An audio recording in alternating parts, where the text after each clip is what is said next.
Hi, Mark here, and I trust you're well.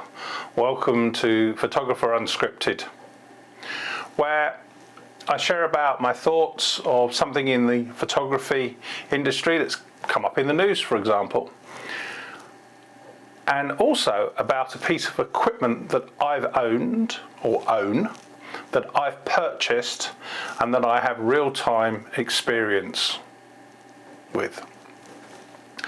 So this week, Fuji made an announcement. They brought out a new camera, and it's a part of their Instax range. Instax Mini Evo Cine, or Cinema. And that grabbed my attention. What's Fuji playing at? Because I'm a Fuji and Polaroid user. I have the Instax Wide Evo, which I absolutely love, and I'll be talking about that in a newer episode, or an episode coming up. Photography for me should be fun, enjoyable, both ways, as a creator and also to the audience. It should tell a story. It should transmit emotions.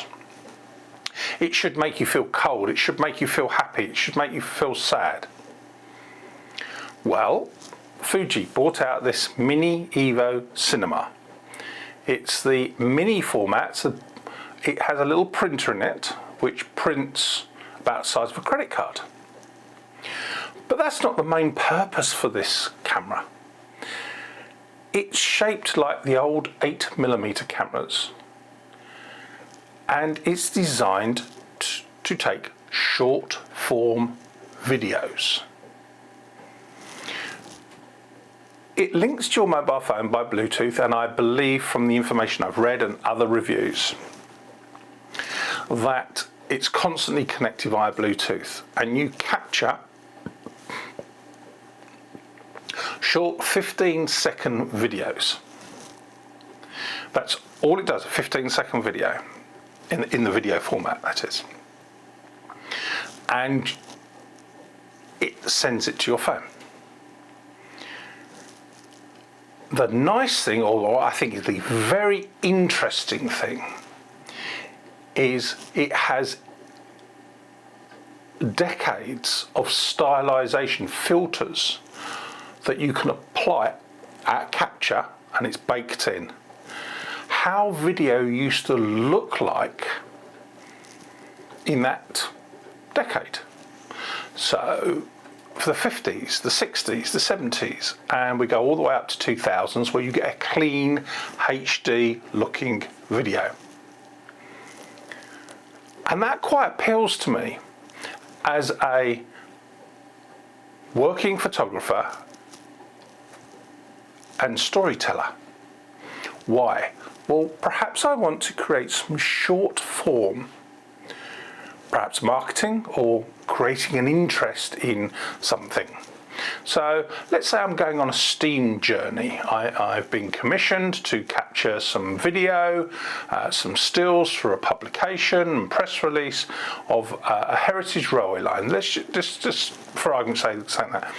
I can shoot this short form video for YouTube, TikTok, etc. in the style of when the steam railway was in the height of its use. How did 8mm look like back then? But then they might want it in the flavour of the 80s. And how did video look in the 80s? Not just visually, but also audio, because the cameras used to make noise. And we can apply these filters to the camera. So artistically, it's a very interesting camera.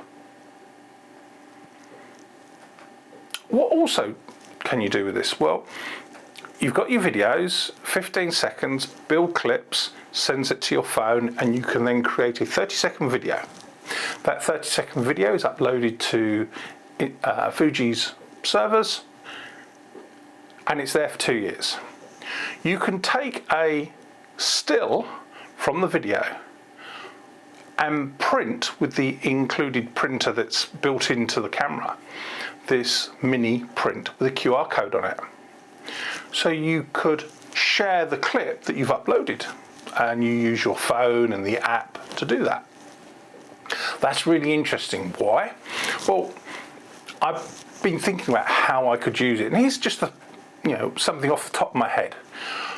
You're in a restaurant, the waiters or waitress has been really busy but has excelled at their service to you. And you want to do something a little bit extra than just give them a tip. Well, you could record a selfie, just saying, "Hi, Mark here. Thank you so much for your service today. What you've done has been excellent and so on. We've really enjoyed it. It's been absolutely brilliant. Please share this link with your manager for your appraisal." And that would upload to Fuji's site, and you do a still capture, print out the photo with the QR code on it, and give that to the waitress, a little message. Perhaps you're staying in an Airbnb. You could do the same review for the place, put it in a fridge magnet and put it on the fridge and leave it there for other people to see. So it's actually quite endless what you could do. But what I'm really looking forward to is short form, 30 seconds plus. Now the camera, from my understanding at this moment, and I have ordered one with my own money, coming to me, it should be here first week February 2026. You can record and save to the micro SD built in. The filters that you used are baked into the video. And then you can take them to your editing software of your choice. So, for example, I'm an Adobe user and I will take them into Premiere Pro. So I could create a longer than 30-second story and then upload them to TikTok, YouTube Shorts, and other social media platforms. So I could, as a lot of you may know, I travel a lot with my academic hat on, and I could tell the story, a romance story of traveling by train across Europe, using this little up to your face 8mm style camera in 15 seconds little. And what, from a working photographer's point of view, okay, the startup may be a little bit slow, 2 to 3, 4, 5 seconds, depending on the filter. But I'm not opening apps, I'm not doing this, and I can set the capture button to either a turn on, turn off, so it's a single press it's on, single press it's off, or press in and hold. I can just put my hand in there, and that's it, that's that bit, and then the next bit, and then build all those bits up, knowing that they're saving to the chip, and then I can edit them at the end of the day into a timeline and upload them to the platform that I want to do. So that is really interesting, really, really interesting. Watch this space. Now, I'd like to talk about perhaps a camera you may have, but it's about the principle of what I'm going to talk about. We are tribal, is my word, as photographers. For my sins, I've always been a Nikon photographer. I shoot lots of different cameras, but I am at central core a Nikon photographer. The reason why is I like their colour science. Secondly, I understand their menu system. It's drilling down rather than rotating across. And the way my brain works, it's me, it's my personality, why my brain works. I could never get into my head muscle memory the Canon rotating system. Nothing wrong with that, it's me.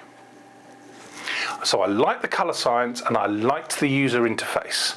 But the other important thing about cameras is, can you hold the camera all day long? Does it feel natural in your hand?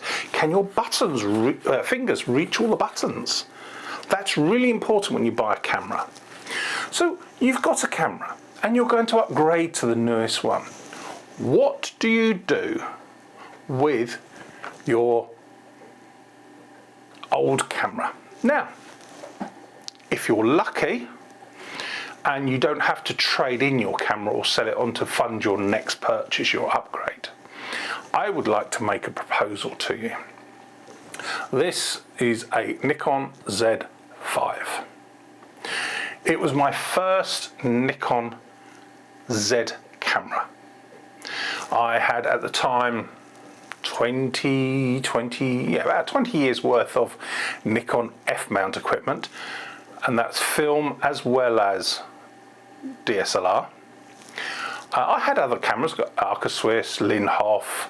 I've never bought yet a Leica, perhaps one day I will, an M6 or something like that. And I didn't buy the Z6 or the Z7, the first versions, because it was one SD card slot. That was the thing that really got me. And also I'd want a 24-70 2.8 native lens to really give it some thought of, is this the camera for me? And it was just too much money to spend on an experiment. Well, the Z5 came out and it was something like about $1,500, about £1,200, and I said, okay, I could buy that. I might lose a couple of hundred if I sell it a few weeks later, but I'll buy that. So I bought it and I fell in love in 40 minutes. I fell in love with the opportunities that mirrorless and Z could bring to my photography. And over the years, well, it took about 2 years to sell all my F-mount, and I have multitudes of lenses. So everything from the 16mm 2.8 to the 600mm f4, and I had 4 24-70s, I had 3 14-24 2.8s, I had 3 7200s 2.8s. I had lots of them, so from D3Ss to D850s to D5s, I had 2 each of those.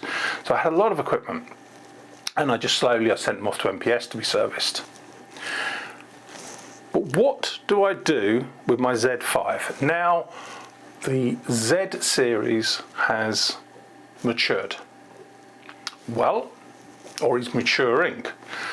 It's great that they're continuing bringing out updates via the firmware. That's absolutely brilliant. But what do you do with your old camera? And I'd like to propose this to you. You know this camera, you've used it, you've taken lots of pictures with it, and if you bought it new, you know the history of it. That's great. I would like you to suggest to you to take the filter, have the filter taken out and putting an infrared filter in there. Why? It gets you to see things differently in your photography when you look at infrared. All the lenses will fit because you've got the new lenses. Let's just say you've got Z5 1 and you bought the Z5 2, or you're upgraded to a Z6 3. I own a Z6 3. Love the camera. I own a ZF and so on, but I've still kept my Z5 as my first camera. I've had it converted to infrared. I don't use it a lot, but when I do go out on high contrast lit days, it allows me to see light differently. Now I'd like to explain 2 things about infrared, if I may, very quickly. Firstly, if you have it converted, not with a filter, you get the same shutter speed as what you would do with a normal sensor. If you put a filter on the front, you're basically putting a black piece of glass in front, so you like using an ND filter. You've got to have a long exposure for the image to imprint onto the sensor. Therefore, you can't capture fast action narratives. So that's one reason.